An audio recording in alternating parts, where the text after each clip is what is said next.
Gran Turismo Sport is an upcoming racing simulation game coming to the PlayStation 4 system on October 17th from $60 if you're in North America, or October 18th from £46 or €60 if you're in Europe. It's the first title in the Gran Turismo series that's been developed for the current generation console, providing far superior graphics and audio, precisely modelled cars, a variety of tracks, and will, for the first time, support virtual reality. The game will contain 3 distinct game modes: Arcade Mode, for relaxed online and offline races with friends or AI, Sport Mode, for competitive online racing, and Campaign Mode, a series of missions designed to improve your overall driving skill and etiquette.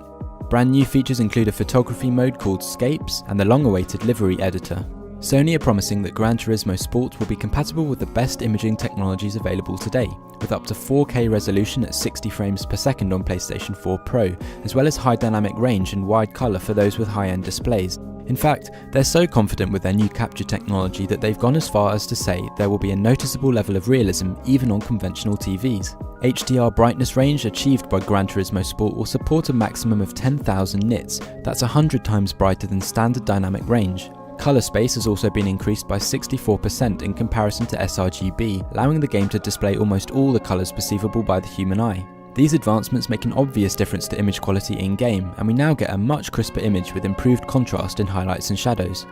Sound has now been tuned to reflect all the noises you would hear inside the car, including engine sounds, transmission noise, exhaust sound, road noise, wind noise, and more. Polyphony Digital say they have developed a sound simulator to better understand the way we recognise sounds as humans and compare electronic sounds with those of real-world vehicles recorded specifically for the game. Have a listen to this clip of gameplay taken from the night racing trailer, and it's evident they have put some work into improving the sound design in GT Sport.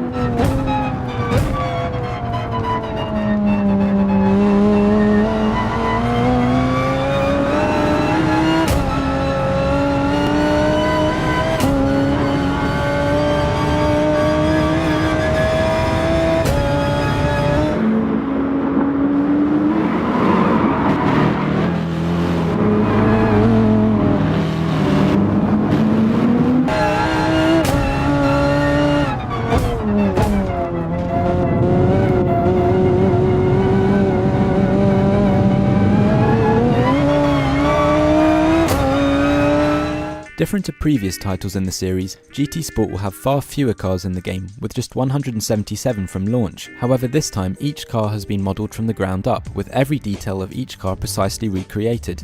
I was initially disappointed to hear this at first, however thinking back to GT5, which had 1,086 cars, of which only 246 were remodelled for the PlayStation 3 and the other 840 ripped straight from GT4, I'm glad they are now only offering completed cars in GT Sport.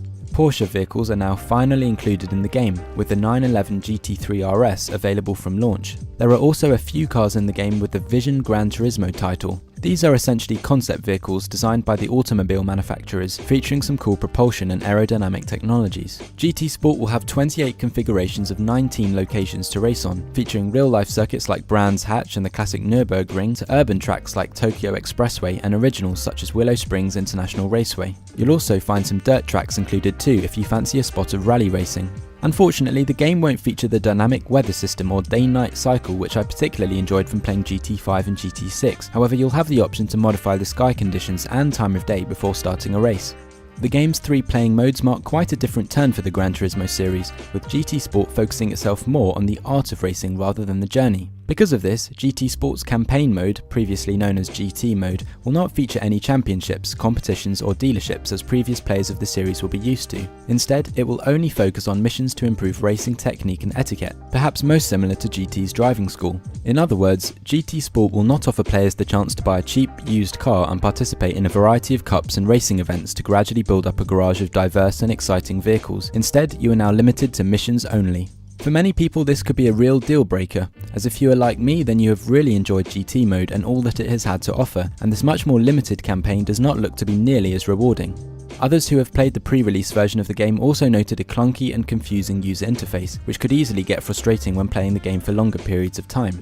The game's new livery editor and PlayStation VR compatibility are welcome additions to the game, but is it enough to outweigh the concerns over how much there actually is to do in GT Sport? I don't think so. There are various product versions available to pre-order offering some decent incentives, but my advice is lower your expectations and wait until it's out to digest some reviews before you consider buying yourself a copy.